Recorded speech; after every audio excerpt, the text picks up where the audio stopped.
Hey, what's going on, guys? Rome Gaming here, back into the video. Today's episode, we're taking a look at the Marksmanship Hunter for patch 11.15. Really, it's just sort of a general Season 2 guide more than anything. So this should be useful for the remainder of the season. Talents might change, a patch comes in, whatever. Sometimes we might change hero trees.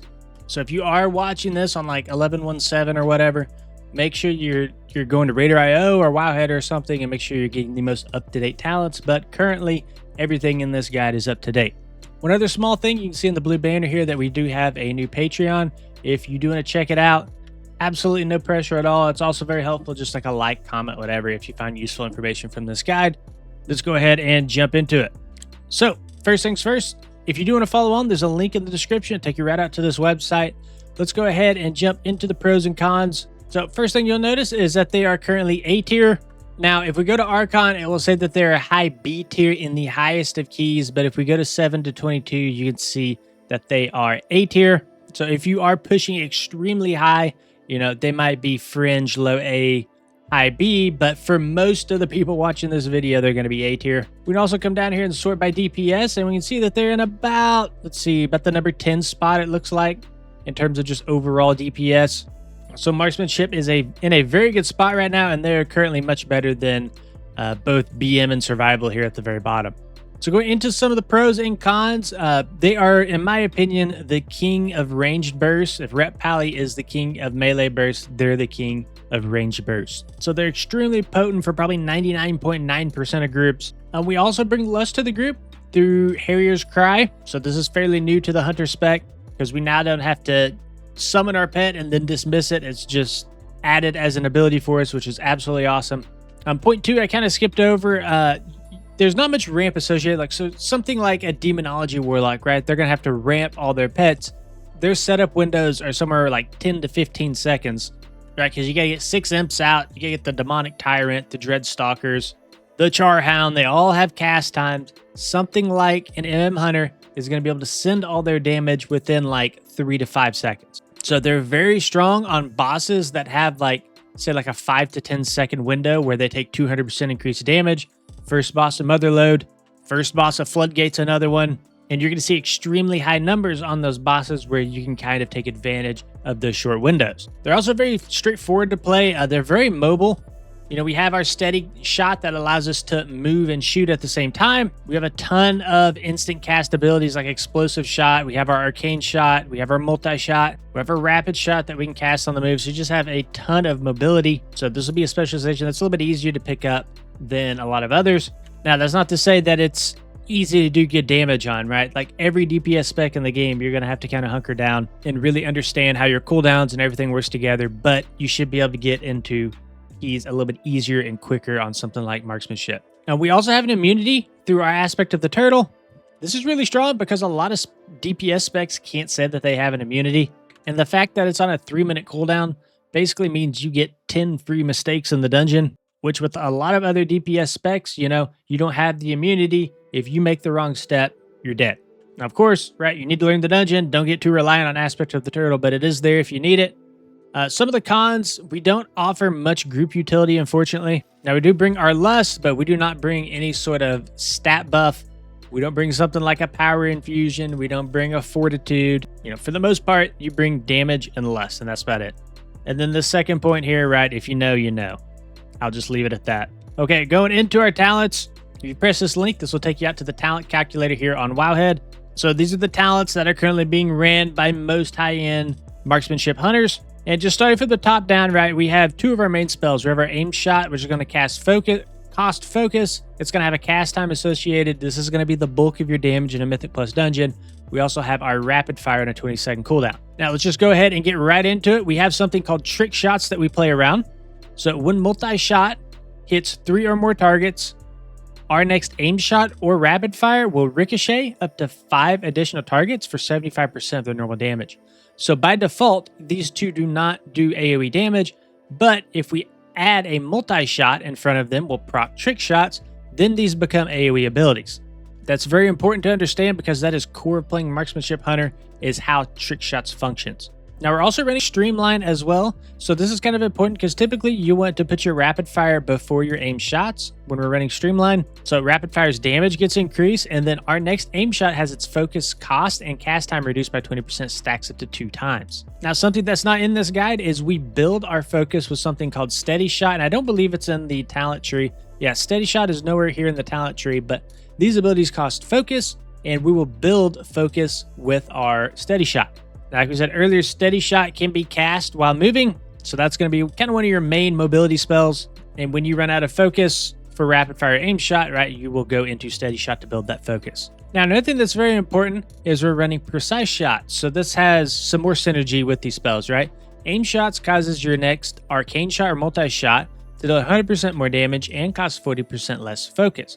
Your auto shot damage is increased by 100%, but the time between your auto shots is increased by 2 seconds. So what this is saying is basically you want to be buffing your aim shot or your multi-shot with your aim shot.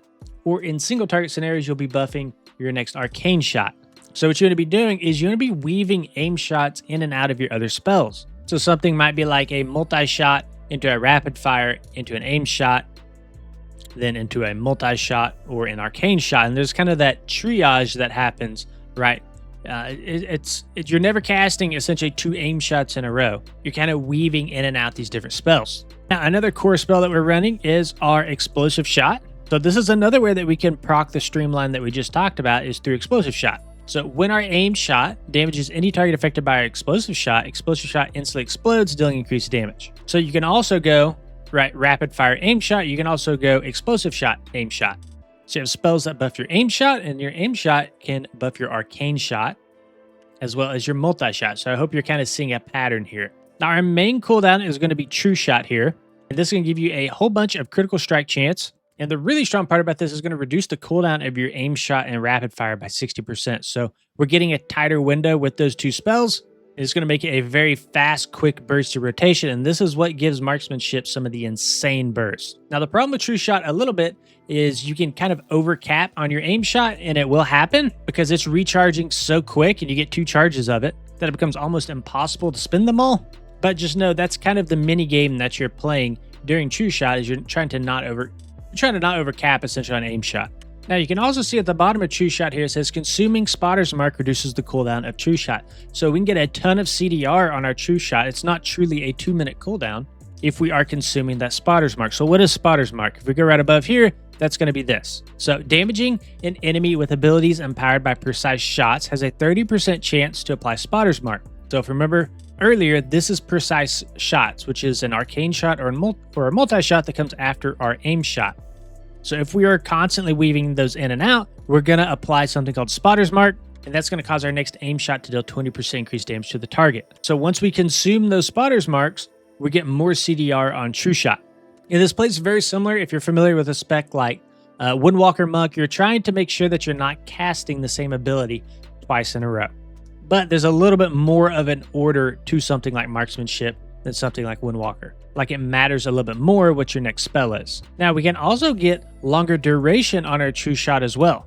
And that's going to be from Tinsel Bowstring here. Consuming those precise shots during True Shot is going to extend its duration by 1 second up to 5 total seconds. Then we also get a little nice 50% buff to our Streamline. Then just a couple other things I would talk about here. We have something that a proc that we're tracking. It's Lock and Load. Your range attacks have an 8% chance to trigger Lock and Load, causing your next aim shot to cost no focus and be instant. The UI will notify you when this happens. And then down here at the bottom, we're also running Volley. 45-second cooldown. This is an @cursor macro, so I'd recommend, making some sort of @cursor macro, so you're not having to click this every single time. And Volley by itself isn't like the strongest cooldown ever, but when we pair this with Salvo, Volley now applies Explosive Shot to up to 2 targets hit. So now it becomes a little bit more powerful. An Explosive Shot is extremely, extremely powerful due to our tier set, which we'll talk about here in just a bit. Also wanted to quickly go over Sentinel here. It's the main node here at the top. So the main node here at the top, your attacks have a chance to apply Sentinel to the target, stacking up to 10 times. When the stacks are higher than 3, this has a chance to trigger an implosion, causing a stack to be consumed on the target every second to deal X amount of attack power as arcane damage. So very passive. You're just going to attack, and it's going to proc, and it's going to do damage. Not too much to know there. Then here at the bottom, we have Lunar Storm. So just to read this out, every 30 seconds, your next rapid fire launches a celestial arrow that conjures a 12-yard radius Lunar Storm at the target location, dealing X amount of attack powers arcane damage. For the next 12 seconds, a random enemy affected by your Sentinel within the Lunar Storm gets struck for X amount of attack power arcane damage every 0.4 seconds. Any target struck by this effect takes 10% increased damage from you and your pet for 8 seconds. So these are very nice, right? Because they don't change our rotation in any sort of crazy way. So this is something that you'll be tracking in your rotation. There will be certain times in AoE where you might want to hold off on a rapid fire until your Lunar Storm comes off cooldown, and then send the rapid fire so that it's buffed by the Lunar Storm. We'll talk about that a little bit more once we get into the rotation. Then everything here is just pretty much passive buffs to Sentinel. Okay, let's go ahead and get into the rotation, single target, and AoE. So in single target, you're going to be casting Volley on cooldown, and you want to use that @cursor macro whenever you can. Going to make it a little bit easier to where you're not having to left click and target every single time. Number 2 priority is what we just discussed. We want to rapid fire with Lunar Storm. And I said that we'd talk about this a little bit more in the rotation. So let's just go ahead and quickly just skip, I guess, to step 6. So cast rapid fire on cooldown. It activates Lunar Storm, but we want to delay it for up to 7 seconds if Lunar Storm is coming off cooldown, right? Because if we don't do that, then we're going to be sitting on a Lunar Storm for a long time, and it's more worthwhile in AoE to sit on rapid fire than it is to sit on Lunar Storm. And I said AoE there, we're talking about single target. So it's the same for both single target and AoE. We want to sit on rapid fire for Lunar Storm if in that window. So going back to step 3 here, we're going to be using True Shot pretty much on cooldown. And you typically want to pair a True Shot with your rapid fire right off the bat, because we want this stack of Streamline. And that Streamline is going to beef up our next aim shot, and it's going to have its focus cost and cast time reduced by 20%. That will stack up to 2 times. Right, so before we True Shot, make sure we're getting a rapid fire in there for Streamline. Up next, if we do get a kill shot proc, we want to use that to consume precise shots. It does not say that directly in the tooltip, but your kill shot will consume precise shots. And consuming precise shots is very important because that is going to grant us Streamline. And that's very hand in hand with step 5, right? We want to be spending precise shots, and we want to be using that with Arcane Shot, our kill shot. And I was also going to say multi-shot, but this is single target, so just those 2. The only time that you would skip this step is if you have a spotter's mark already or a moving target already. So first, go ahead and consume these 2 procs, and then you can use your precise shot, which will proc these again.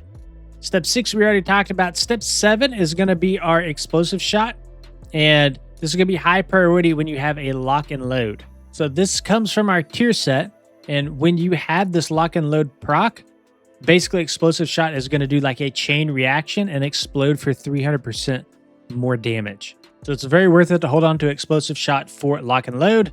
And then yeah, from there we're just casting aim shot and then steady shot if there's nothing else to press to build focus. Okay, now going into AoE, and it's going to be very similar priority, but one thing does come into the mix, and that's going to be the trick shots that we talked about earlier. So before we True Shot, right, we want to make sure that we have trick shots active and Streamline. Again, Streamline can come from our rapid fire. So make sure those 2 are ready to go. And this is where that weave kind of comes in, right? We're going to use multi-shot to apply trick shots. We'll spin those precise shots with our aim shot, right? We'll kind of have that loop going on. From here, we'll be casting a rapid fire into our Lunar Storm. Again, delay up to 7 seconds if Lunar Storm's about to come off cooldown. One thing we're going to make sure, though, is that our trick shots will last through the entire 2-second channel from rapid fire, or you're actually going to lose some damage, right? Because remember, from trick shots, it's going to make our rapid fire ricochet, and if you lose trick shots in the middle of it, you're only going to get a portion of the damage. From here, we're going to explosive shot into our lock and load. Then we'll follow that explosive shot up with an aim shot. One thing about explosive shot in AoE, not necessarily in single target, but in AoE, we want to use explosive shot on cooldown. It does not matter if you get a lock and load proc or not. And then from here, we're just maintaining aim shot with our trick shots, and then we're casting steady shot to build focus. So just kind of a recap here. You want to make sure that you keep in AoE. Let's just talk about AoE since this is a Mythic Plus guide, right? You're going to make sure that you're keeping your trick shots up. So it's always going to be cast a spell, then multi-shot. Cast a spell, then multi-shot. Assuming that you have enough focus, right? And really, you're just wanting to make sure that you're not accidentally consuming and wasting precise shots with like back-to-back multi-shots. So you want to be tracking like when you have consumed a precise shot to kind of tell you when you're buffed with that to kind of keep you from pressing multi-shot again. Or, in single target, that would be an arcane shot. because if you are wasting those stacks, you are going to lose a lot of damage. So this section here just looks a lot more complicated than what it really is. Just make sure you're not consuming precise shots back to back. Talk a little bit about consumables. So we're running very standard stuff here. Tempered Swiftness Potion. Actually, to be honest, this is not super standard. Most specs are running Alchemical Chaos, but we run the Haste, Tempered Potion, Algari Healing Potion, Algari Mana Oil on our weapon, Crystallized Augment Rune if you can afford it, our Feast, Culminating Blasphemite for the Algari Diamond, and then a Masterful Emerald. That's going to give us Haste and Mastery. For the enchants, we're going Greater Rune of the Void Ritual for Mythic Plus. If for whatever reason you're running more single target, you can go Gushing Wound. The weapon's going to be Council's Guile. We're running Avoidance on the Cloak. We're running Leech on the Bracers. And you're typically seeing that for a lot of specs that don't have a lot of built-in Leech. We're going Stormbound Armor Kit for that additional agility. We're going Scout's March for the additional speed. I'm so used to saying Defender's March for the stamina, but this is a little different. Then on the rings, we're going a double critical strike. Going down to the embellishments, Dark Moon Sigil Ascension with the Dawn Thread lining. And this is the tier set that we were talking about earlier. So the jackpot effect, right? That's going to give us that increased auto attack damage. It's going to help in single target. And then the 4 set is going to make our lock and load, or it's going to make our explosive shot do 300% effectiveness from a lock and load. So if we take a quick look at Marksmanship Hunter, just the percent increase from last season to this season. If we take a look at 8.89%, so you get about a 9% DPS increase by equipping this 4 set versus the previous season's 4 set. Scrolling down a little bit more, there is a general tips section. We've pretty much covered all this already, but you can look over that if you want. Then our stat priority. So our mastery is going to be something called sniper training. So it's going to increase the range of our abilities and then the damage of all of our abilities based on whatever our current mastery is. So our overall stat priority is going to be obviously agility, and then into critical strike. That's where we run crit on the rings. And one of the main reasons that critical strike is so strong is due to penetrating shots here. So gain critical strike damage equal to 40% of our critical strike chance. That's just absolutely insane. And this is what gives marksmanship so much upfront burst damage. Then up next is our mastery sniper training. This is going to give us a decent amount of damage, right? Because this increases the damage of all of our abilities. I do not believe that this increases the damage from our auto attacks though. Up next we have versatility, which is a decent all-around stat, going to give us some damage reduction, going to boost our damage a little as well. And then finally at the bottom here we have haste, and haste just doesn't synergize with our kit super well. And a lot of that is due to so many things just kind of being front loaded on the spec. You know, we want big burst numbers that happen very quick within a couple of seconds. And unfortunately haste does not grant that. So yeah, guys, that's going to be the end of this video. If you enjoyed it, please consider liking, subscribing to the channel. Again, we do have a Patreon page. If, you know, for whatever reason, you guys might want to support the channel. If you get any sort of value or entertainment from our videos, please consider supporting us. Absolutely no pressure at all. Thank you guys for watching. See you in the next one.